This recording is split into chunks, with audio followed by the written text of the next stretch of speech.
Le conseil régional du Boclé veut se doter d'un schéma d'aménagement territorial et d'un plan stratégique de développement régional.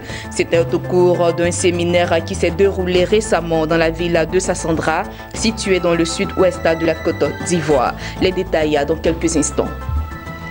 Et puis nous nous rendrons à Diokoué où l'ONG Aoudina Islam a convié les veuves et les nécessiteux à la nuit de la charité, une action qui vise à apporter à ces personnes un soutien et leur permettre de bien passer le mois de Ramadan. Bienvenue à tous si vous nous suivez sur Business 24 Africa. À Sassandra, c'est dans le sud-ouest de la Côte d'Ivoire. Le conseil régional du Boclé veut se doter de 2 outils de planification du développement.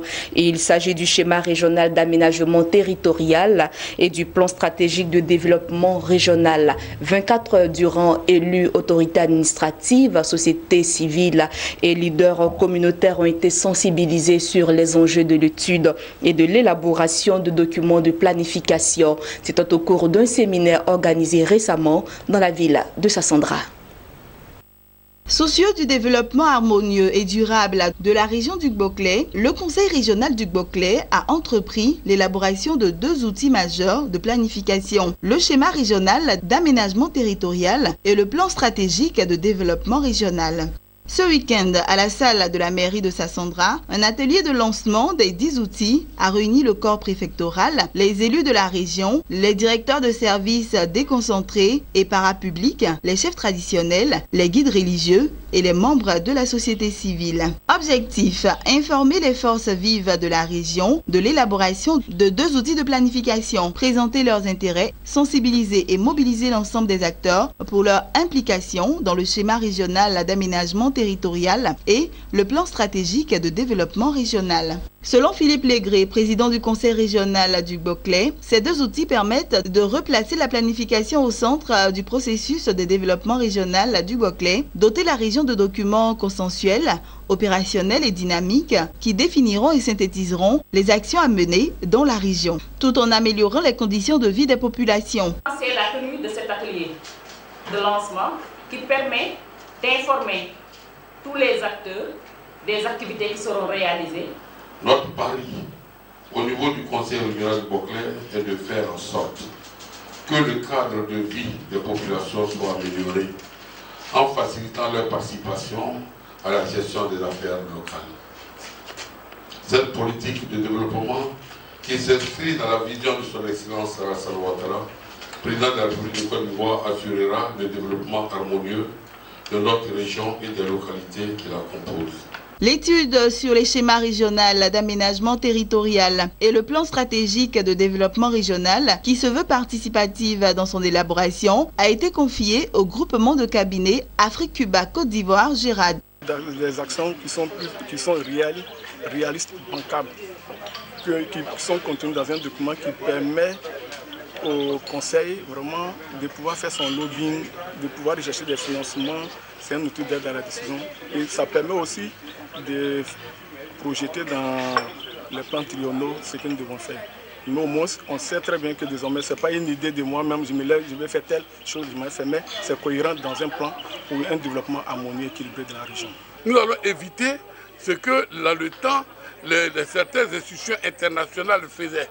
Ils regardent, ils sont du haut du ciel là-bas, ils regardent une région et puis disent « vous avez besoin de ça », alors qu'en réalité, ils ne connaissent pas les besoins sociologiques des populations. Et lorsqu'on réalise, ils réalisent ce qu'eux-mêmes ont décidé au haut niveau, eh bien, c'est inutile pour les populations. Il était donc bon que nous allions dans le sens des besoins réels des populations. D'où la participation active de toutes les populations. Cette participation a été sollicitée et est voulue. Après les travaux sur les schémas régionaux d'aménagement territorial et le plan stratégique de développement régional, les forces vives de Sassandra se sont félicitées des actions du conseil régional du Boclé. C'était le reportage de Abel Kouaou, commenté par Marie-Josée Kwasi. Depuis une dizaine de jours, les musulmans du monde entier observent le jeûne de Ramadan. Dans la ville de Diokoué, à l'ouest de la Côte d'Ivoire, l'ONG Aoudine Islam a convié les veuves et les nécessiteux à la nuit de la charité. Une action qui vise à leur apporter un soutien et leur permettre de bien passer ce mois sacré. En ce mois de Ramadan, l'ONG Aoudine Islam soutient les veuves et les nécessiteux de la ville de Diokoué, à plus de 400 km à l'ouest de la Côte d'Ivoire. Au cours de cette cérémonie de lecture du Coran, plusieurs dons composés de riz et du sucre leur ont été offerts. Une action de portée sociale pour leur permettre de mener à bien le mois de jeûne. Je viens de recevoir le don de Aoudine Islam. Ça fait la deuxième fois que je remercie Aoudine Islam pour ce don. Je suis très contente et je ferai mon jeûne parfaitement.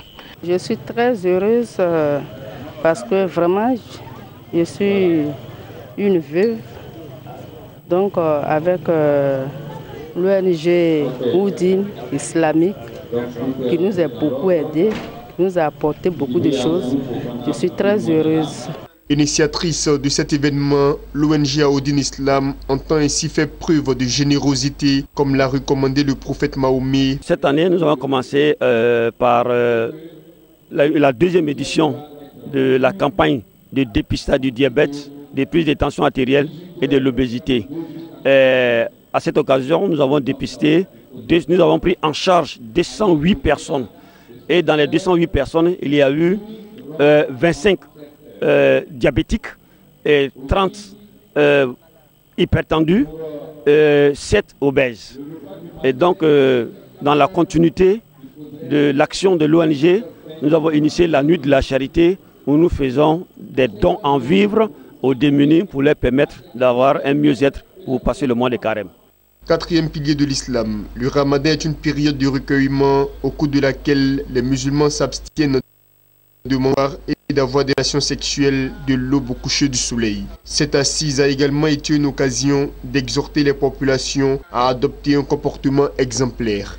Venues des différents quartiers, elles ont été entretenues sur le thème « Le jeune musulman face aux défis de la société ». À la conférence, nous avons incité au pardon et à la réconciliation avant d'entamer le mois de Ramadan.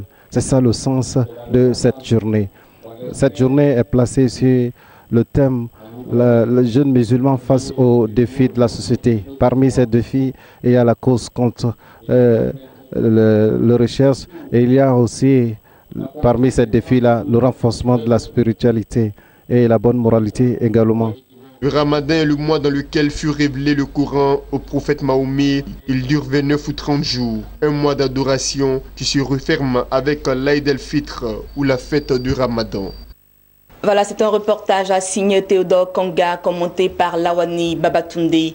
Dans l'actualité en bref et en images, le conseil d'administration du Fonds monétaire international a procédé récemment à l'approbation au profit de la Sierra Leone d'un programme triennal évalué à 224,2 millions de dollars dans le cadre de la facilité élargie de crédit, rapporte un communiqué de l'institution. Ce programme vise à soutenir des politiques importantes visant à réduire l'inflation et à augmenter considérablement les revenus intérieurs, notamment en éliminant de nombreuses exceptions fiscales, tout en augmentant les dépenses d'infrastructures et en renforçant le filet de protection sociale. Le communiqué précise qu'un premier décaissement d'environ 54,3 millions de dollars sera fait immédiatement. La coopération suisse a accordé au Burkina Faso une subvention de 2,5 milliards de francs CFA dans le cadre de la seconde phase du programme d'appui à la valorisation des produits forestiers non ligneux. C'est ce qu'a indiqué le ministère burkinabé de l'économie, des finances et du développement dans un communiqué publié sur son site web. D'un coût total de 2,7 milliards de francs CFA, cette subvention devrait s'étendre sur la période 2017-2020. Elle ambitionne, selon Nestor Victor Bassière, en charge du dit portefeuille, de renforcer la sécurité alimentaire et nutritionnelle des ménages ruraux et améliorer durablement leurs revenus par la gestion durable et la valorisation des produits forestiers non ligneux. Notons qu'au terme de la mise en œuvre de ce projet, 40 000 ménages devraient augmenter leur volume de produits forestiers non ligneux. Et puis on termine avec cette information. L'État d'Israël devrait injecter au cours des 4 prochaines années $1 milliard dans le développement d'infrastructures solaires au sein de la communauté économique des États de l'Afrique de l'Ouest, CEDEAO. Un mémorandum d'entente a été récemment signé au Libéria entre le Premier ministre israélien Benjamin Netanyahou et Marcel de Souza, le président de la commission de la CEDEAO. Cet investissement devrait se faire par le biais de développeurs israéliens d'énergie solaire conduits par Energia Global. Notons qu'un accord a déjà été signé pour le développement par Energia Global et ses partenaires d'un parc solaire d'une valeur de $20 millions au sein de l'aéroport international Roberts au Libéria. Voilà, c'est la fin de cette édition. Merci à tous de nous avoir suivis et excellente suite de programmes sur Business 24 Africa.